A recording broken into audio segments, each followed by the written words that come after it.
Jeg er nu færdig med at strikke min winter clutch fra Petit Knit, og jeg mangler kun monteringen.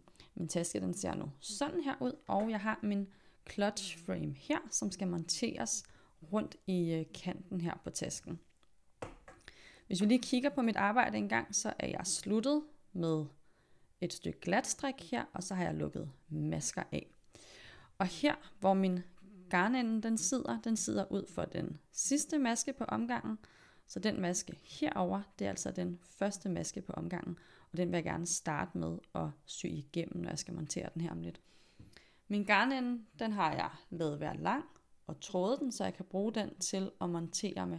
Hvis du ikke har gjort det, så sætter du bare nyt garn til, det er intet problem. Når jeg skal sy igennem maskerne her på retsiden, så orienterer jeg mig efter de her V'er. Så det her, det er altså den første maske, jeg har tænkt mig at sy igennem. Og det her er den næste. Og sådan følger jeg altså maske for maske hernedad, og går simpelthen bare ind midt i masken. Sådan her. På vrangsiden, hvis vi kigger på maskebilledet her, så er der jo sådan nogle vrangbuer, og der er både nogle, der ligesom peger opad, ligesom den jeg har her, og så er der nogle, der peger nedad. Og det er altså meget godt lige at huske på, hvilke nogen, om det er nogen, der peger opad eller nedad, man orienterer sig efter, når vi skal holde øje med at blive i den samme række her. Men hvis vi kigger her, nu sidder min nål igennem den første maske på omgangen, og så kigger vi ned under den, og der er det altså buer, der peger nedad. Så hvis jeg lige følger den række her af de buer, der peger nedad, indtil jeg kommer ned til den aller sidste, jeg kan få fat i det her glatstrik. Den sidder her. Så kan jeg lige være smart og lige sætte noget i den, fordi så ved jeg, at det er i den her bue, jeg skal starte. Så der sætter jeg lige en markør. Sådan der. Og så er det altså den række, vi følger. Så her, der er en bue, der peger nedad. Og ved siden af den, der er den her, der peger nedad. Og ved siden af den er den her. Og den her, og det er altså den række, jeg gerne vil følge, når jeg skal til at sy min clutch frame fast om lidt.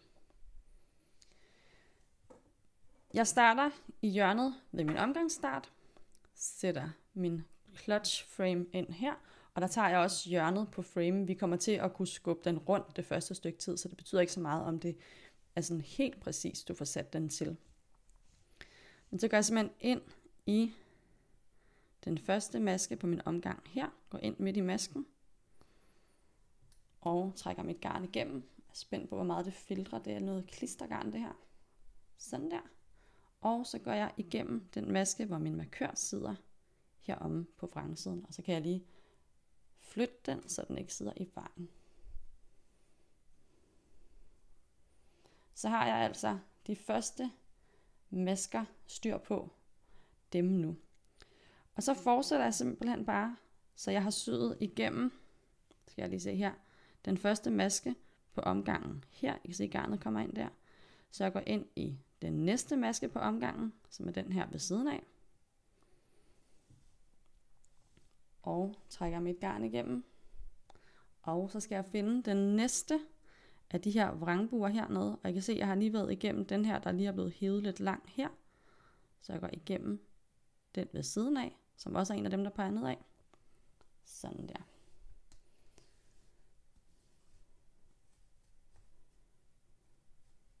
Og sådan fortsætter jeg altså maske for maske hele vejen rundt her. Lige prøve at kigge igen her. Jeg har lige været igennem den der, så den næste jeg skal igennem, det er altså den her. Sådan der. Hvis du synes, det er svært at se, hvor du er nået til, når du er i gang med at sy det her, så har jeg altså et lille tip til dig. Jeg starter lige med at gå igennem den næste maske, jeg er nået til her på retsiden, og inden jeg så hiver mit garn helt igennem, så hapser jeg også lige den på vrangsiden her. Sådan der. Og så i stedet for at trække mit garn helt igennem, så lader jeg lige sådan et lille stykke side her, så jeg har sådan en lille lykke her, fordi når jeg så skal tilbage til retsiden, så kan jeg se, at mit garn kommer ud af den her maske, så den næste jeg skal sy i, Det er selvfølgelig den ved siden af, der sidder her. Og på vrangsiden kan jeg se, at mit garn ligger under denne her, så der skal selvfølgelig ind i denne her.